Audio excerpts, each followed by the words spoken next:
What's going on YouTube? This is Vulturous85 here. This is part 2 of exploring Evols. We're going to be digging deeper into the archetype, and we're going to talk about the main monster lineup for now.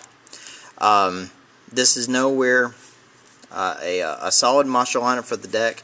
This is pretty much showing you the options that you have available within the Evol archetype, and showing you a couple other tech monsters that can be thrown in. This is not going to show you what an actual deck looks like. This, like I said, it's just going to show you options. After the release of Order of Chaos next month, I see the deck drastically changing and more running toward the same playing style as Dino Rabbit. But before that, you know, we have to tackle the monsters that are already available to us. So without further ado, we're going to start with the first wave of Evols, which are your Evoltiles. They're all reptile types, and they are your engine cards. They get the deck rolling. So your first one is Evoltile Westlow. This guy works just like Super Nimble Mega Hamster for the deck, and in a way is kind of like their version of Tour Guide. He's a 1900 defense, 700 attack, and he has a flip effect that says special summon one Evolsaur monster from your deck. Now, keep in mind that all Evolsaurs gain their effects when they're special summoned by an effective Evoltile. So, having a high defense of 1900, he easily withstands Reborn Tengu. He stands up to Thunder King or IO, and then you get a special summon on top of that Thunder King or IO can't do anything about. So he's a mainstay in the deck even after Evoltile Kasarina comes out in Order of Chaos. This guy will definitely be played. Next is Evoltile Odonto. This guy is pretty much the equivalent of Six Samurai Kageki for the deck. This guy says that when he is normal summoned, you can special summon one Evolsaur from your hand. So again, he's going to kickstart your plays. He combos very, very well with a Evolsaur Volcano in your hand, because then you can summon him, special summon Volcano from your hand. Volcano will then activate, and then grab another Evolsaur from your graveyard, and you can make Herpter plays and go into your Evolzars. So next is Evoltile Gafaro, and this is definitely the trolliest of the guys, but I really don't see him get much play after this next set. He's 200 attack, 400 defense. When this card is destroyed by battle and sent to the graveyard, you can target one Evolsaur monster in your graveyard, special summon that target. But pretty much, if this guy gets killed by battle, you get an automatic replacement, which isn't bad. But that's not bad at all.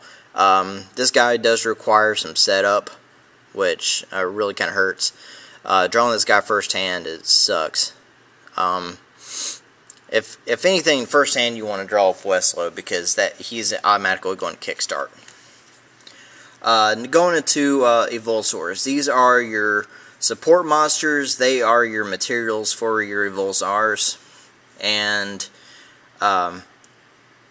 they get the deck kickstarted with their own combos, and they do some pretty nasty stuff. So first is Evolsar Serato. This guy adds a lot of consistency to the deck, and he's pretty damn amazing. He's 1900 attack, 400 defense, or 1400 defense.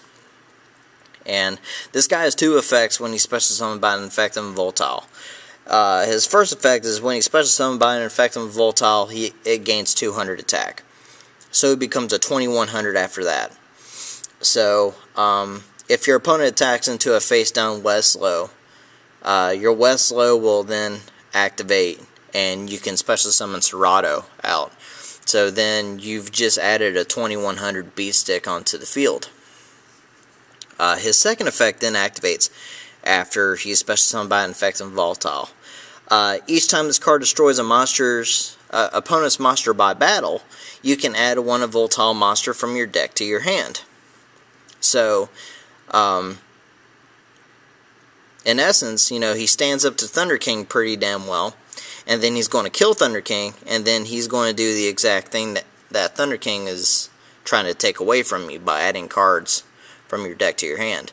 And mind you, he's adding engine cards, which makes it even better. So, definitely a great monster. He's going to be played after Order of Chaos comes out.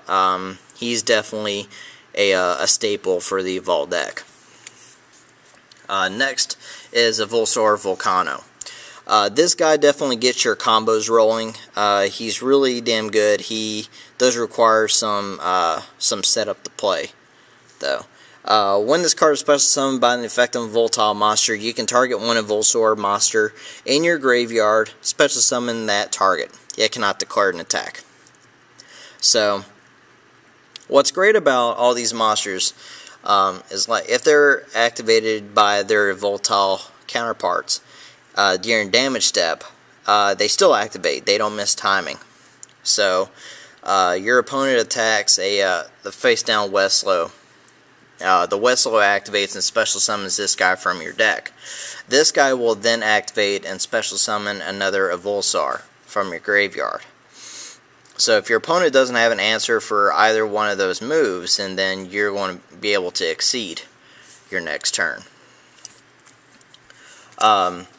Next is Evolsaur Diplo. This guy acts kind of like Glider Beast Bestiary, except he's not nearly as broken. That's too bad. So, when this card is special summoned by an effective volatile monster, target one spell or trap card your opponent controls and destroy that target. Like I said, very simple. Works just like Bestiary.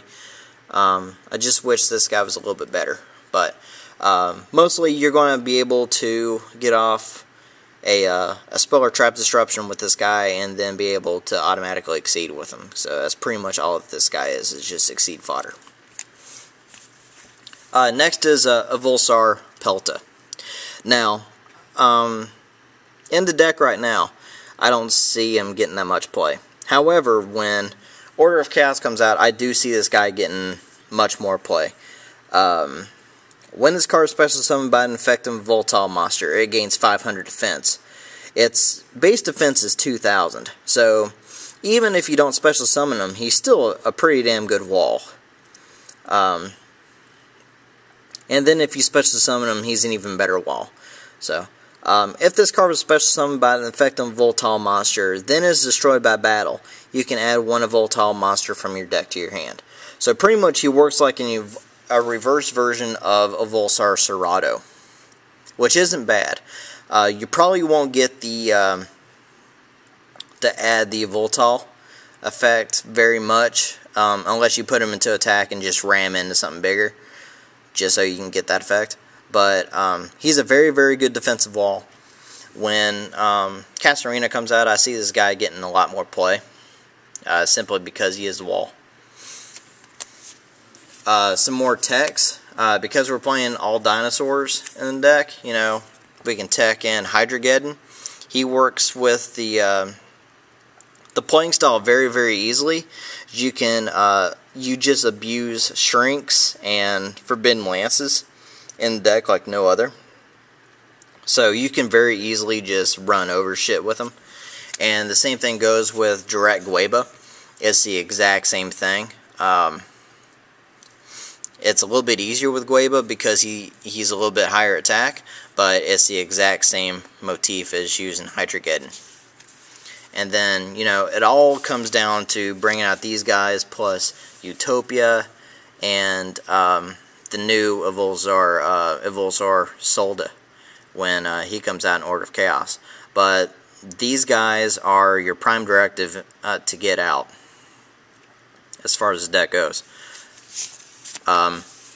So that's the end of episode 2.